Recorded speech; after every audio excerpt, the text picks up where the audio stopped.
Hello, welcome to KV glow. My myself Singh.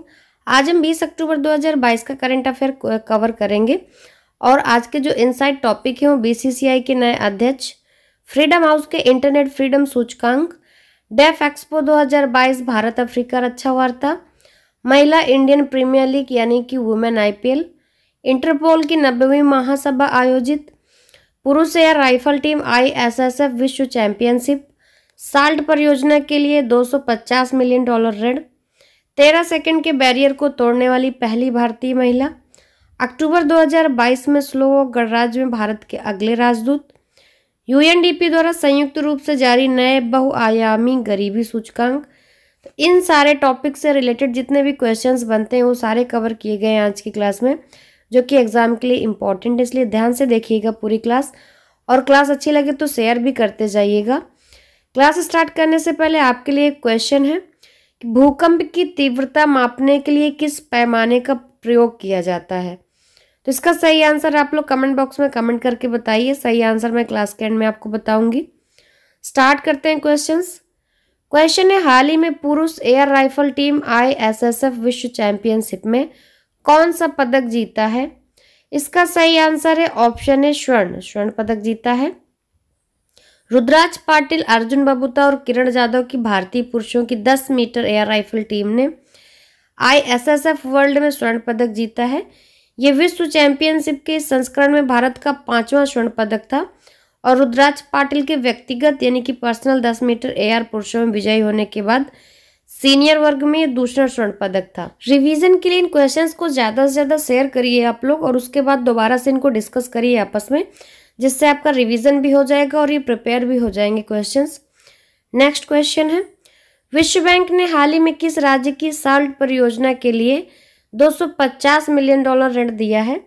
इसका सही answer है ऑप्शन बी आंध्र प्रदेश। विश्व बैंक ने राज्य सरकार द्वारा लागू किए गए पथ प्रदर्शक सुधारों की सराहना में आंध्र प्रदेश के लर्निंग ट्रांसफॉर्मेशन यानी कि SALT परियोजना को समर्थन देने के लिए $250 मिलियन का बिना शर्त का ऋण दिया, बिना किसी शर्त के। विशेष मुख्य सचिव बी राजशेखर के अनुसार साल्ट परियोजना के तहत शुरू किए गए सुधारों ने शिक्षा प्रदान करने के तरीके में एक आदर्श बदलाव लाया है और परिणाम उत्साहजनक भी रहे हैं। नेक्स्ट क्वेश्चन है, अक्टूबर 2022 में स्लोवाक गणराज्य में भारत के अगले राजदूत के रूप में किसे नियुक्त किया गया है। इसका सही आंसर है ऑप्शन ए अपूर्व श्रीवास्तव।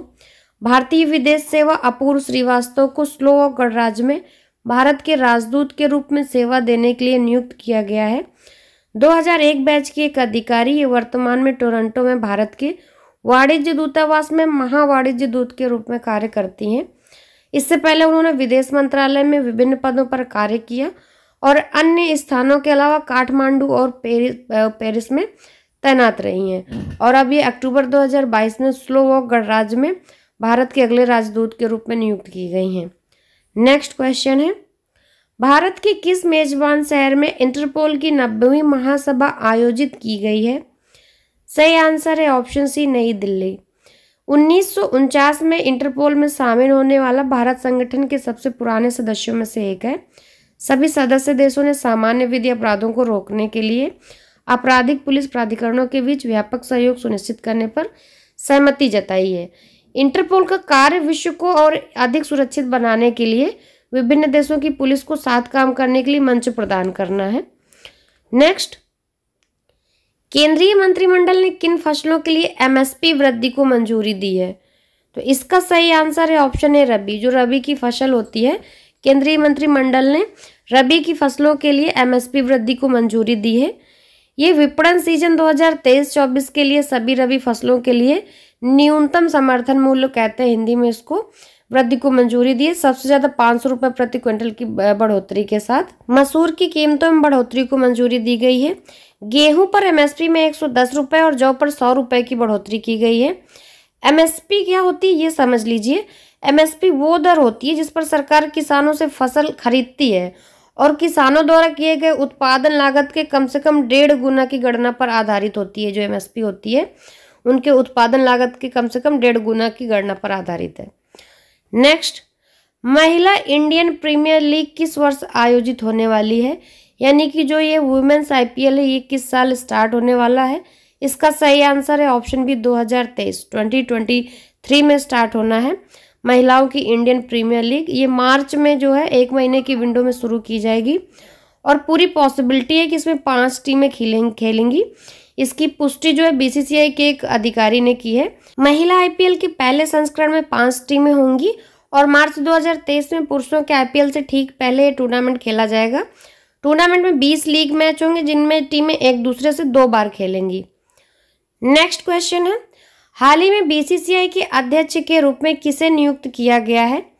इसका सही आंसर है ऑप्शन बी रोजर बिन्नी, जो भारतीय क्रिकेट के 1983 वर्ल्ड कप विजेता टीम के सदस्य हैं। रोजर बिन्नी, इनको आधिकारिक तौर पर भारतीय क्रिकेट कंट्रोल बोर्ड यानी कि बीसीसीआई के 36वें अध्यक्ष के रूप में चुना गया। अगर क्वेश्चन आपका आता है कि 36वें जो है बीसीसीआई के अध्यक्ष के रूप में किसे चुना गया है, तो रोजर बिन्नी। खास बात यह है कि बिन्नी इस पद के लिए नामांकन दाखिल करने वाले एकमात्र उम्मीदवार थे और उन्हें वार्षिक आम बैठक में निर्विरोध चुना गया था। रोजर बिन्नी ने 27 टेस्ट और 72 वनडे मैचों में भारत का प्रतिनिधित्व किया है और राष्ट्रीय चयन समिति के सदस्य के रूप में भी काम किया है इन्होंने। नेक्स्ट, 13 सेकंड के बैरियर को तोड़ने वाली पहली भारतीय महिला हर्डलर कौन बनी है? तो इसका सही आंसर है ऑप्शन डी ज्योति याराजी। ज्योति याराजी बेंगलोर में नेशनल ओपन एथलेटिक्स चैंपियनशिप में अपना ही रिकॉर्ड तोड़ते हुए इन्होंने 100 मीटर बाधा दौड़ में दूसरी बार लीगल सब 13 जीतने वाली पहली भारतीय महिला बन गई हैं। उन्होंने रेलवे का प्रतिनिधित्व करते हुए 12.82 सेकंड में जीत हासिल की है। क्लास अच्छी लग रही हो तो प्लीज़ आप लोग शेयर करते जाइएगा। नेक्स्ट क्वेश्चन है, फ्रीडम हाउस के इंटरनेट फ्रीडम सूचकांक में भारत किस स्थान पर है? तो फ्रीडम हाउस के इंटरनेट फ्रीडम सूचकांक में भारत जिस स्थान पर है वो है 91वां। सही आंसर है 51। फ्रीडम ऑन द नेट 2022 ने रिपोर्ट में कहा है कि 4 साल की गिरावट के बाद भारत में इंटरनेट की स्वतंत्रता में पिछले वर्ष की तुलना में मामूली सुधार हुआ, क्योंकि देश के डिजिटल विभाजन को बांटने के प्रयासों ने इंटरनेट तक पहुंच का विस्तार किया। वहीं सरकार ने इंटरनेट बंद करना जारी रखा है। 2021 में इंटरनेट फ्रीडम में भारत का स्कोर 49 है, जबकि 2022 में 51 है। नेक्स्ट, संयुक्त राष्ट्र विकास कार्यक्रम यानी कि यूएनडीपी द्वारा संयुक्त रूप से जारी नए बहुआयामी गरीबी सूचकांक के अनुसार कहां पर 15 वर्षों में 415 मिलियन लोगों को गरीबी से बाहर निकाला गया? इसका सही आंसर है ऑप्शन ए भारत। दुनिया में सबसे ज्यादा 22.8 करोड़ गरीब भारत में है। इसके बाद नाइजीरिया में 9.6 करोड़। इनमें से 2/3 लोग ऐसे घरों में रहते हैं जिसमें कम से कम एक व्यक्ति पोषण से वंचित है, यानी कि खाने से वंचित है। वर्ष 2005-06 से लेकर 2019-21 के दौरान भारत में 41.5 करोड़ लोग गरीबी से बाहर निकलने में सफल रहे। भारत के लिए बहुआयामी गरीबी सूचकांक में सुधार ने दक्षिण एशिया में गरीबी में गिरावट में महत्वपूर्ण योगदान दिया है। Next, DefExpo 2022 Bharat Africa रक्षा वार्ता कहाँ आयोजित की जाएगी? इसका सही आंसर है option A Gandhinagar. Bharat Africa रक्षा वार्ता गांधीनगर गुजरात में डेफ एक्सपो 2022 के मौके पर आयोजित की जाएगी। इस संवाद का उद्देश्य क्षमता निर्माण, प्रशिक्षण, साइबर सुरक्षा, समुद्री सुरक्षा और आतंकवाद विरोधी क्षेत्रों सहित आपसी जुड़ाव के लिए अभिसरण के नए क्षेत्रों का पता लगाना है। भारत अफ्रीका रक्षा वार्ता का विषय जो है भारत अफ्रीका रक्षा और सुरक्षा निगम को जोड़ने और मजबूत करने के लिए रणनीति अपनाना है। स्टार्टिंग में मैंने आपसे एक क्वेश्चन पूछा था, भूकंप की तीव्रता मापने के लिए किस पैमाने का प्रयोग किया जाता है? इसका सही आंसर है ऑप्शन है रिक्टर पैमाना।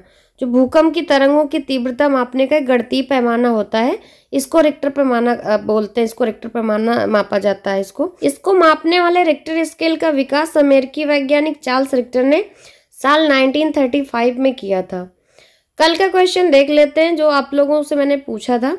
क्वेश्चन था, हाल ही में कौन सा राज्य हिंदी में मेडिकल और इंजीनियरिंग की शिक्षा देने वाला पहला राज्य बना है? तो इसका सही आंसर है ऑप्शन बी मध्य प्रदेश।